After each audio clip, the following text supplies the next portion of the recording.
क्या कर रही हो लतिका? दी आज ना वो मुझसे मिलने आने वाला है, बस उसी को फोन मिला रही थी। ठीक है।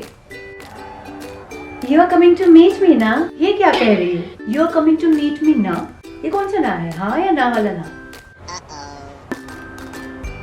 You are coming to meet me no? ओहो, फिर ये क्या है? You are coming to meet me no? ये नो क्या है इसमें? क्या दी? I am on a phone call.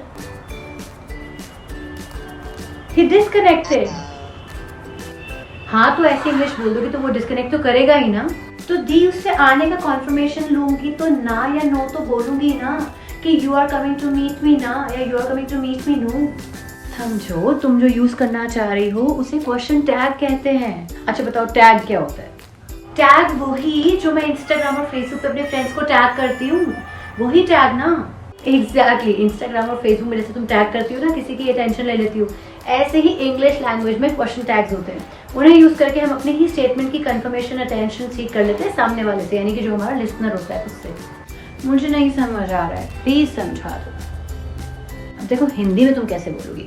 तुम मुझसे मिलने आ रहे हो ना, इसमें जो ना है ये हिंदी का क्वेश्चन टैग है। मोस्ट ऑफ द केसेस में ऐसे ही हिंदी में क्वेश्चन टैग लगाते हैं, लेकिन इंग्लिश का क्वेश्चन टैग थोड़ा सा डिफरेंट होता है। नेगेटिव स्टेटमेंट्स के लिए पॉजिटिव क्वेश्चन टैग और पॉजिटिव स्टेटमेंट्स के लिए नेगेटिव क्वेश्चन टैग।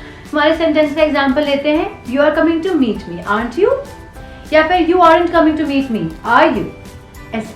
तो स्पेसिफिकली ध्यान रखने वाली बात ये होती है कि जो भी ऑक्सिलरी वर्ब या हेल्पिंग वर्ब एक सेंटेंस में यूज हुई होती है, उसी को यूज करते हुए, साथ में प्रोनाउन का यूज करते हुए हम क्वेश्चन टैग को फॉर्म करते हैं। कुछ और एग्जांपल्स देखते हैं। She is here, isn't she?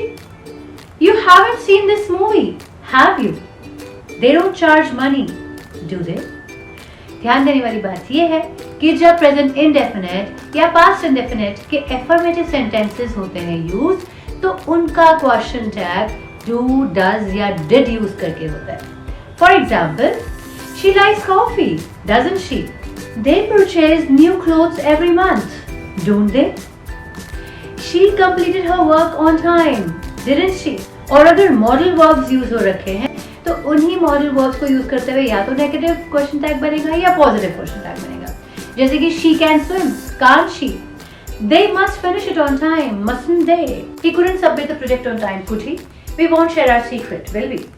अगर सेंटेंस में नाउन यूज हुआ है जैसे कि राहुल विल नॉट कम, तो आप क्या करेंगे? विल राहुल? नहीं, तब आप लिखेंगे Rahul will not come, will he? That means अगर आपने क्वेश्चन टैग का सेंटेंस स्ट्रक्चर समझाओ तो सबसे पहले आप अफर्मेटिव या नेगेटिव सेंटेंस के लास्ट में जो फुल स्टॉप आता है वो हटाएंगे, फुल स्टॉप की जगह पे कॉमा लगाएंगे। उसके बाद आप उसी सेंटेंस में यूज किया हुआ हेल्पिंग वर्ब लगाएंगे। अगर सेंटेंस पॉजिटिव है तो हेल्पिंग वर्ब के साथ आप नॉट लगाएंगे कॉन्ट्रैक्टेड फॉर्म में। लेकिन अगर सेंटेंस नेगेटिव है तो आप हेल्पिंग वर्ब के साथ नॉट नहीं लगाएंगे, बस पॉजिटिव क्वेश्चन टैग रहने देंगे और लास्ट में आप लगाएंगे प्रोनाउन, वो प्रोनाउन जो सेंटेंस में यूज किया हुआ है। उसके बाद आप एंड में लगा देंगे question mark. That makes a question tag. That's it. तो तुम अपनी ये आदत बिल्कुल हटा दो जब तुम ये बोलोगी कि you are coming to meet me no या you are coming to meet me ना, क्योंकि ना तो ये ना ठीक है और ना तो ये नो ठीक है। अगली बार जब तुम मुझसे पूछो you are coming to meet me, aren't you? ऐसे बोलना।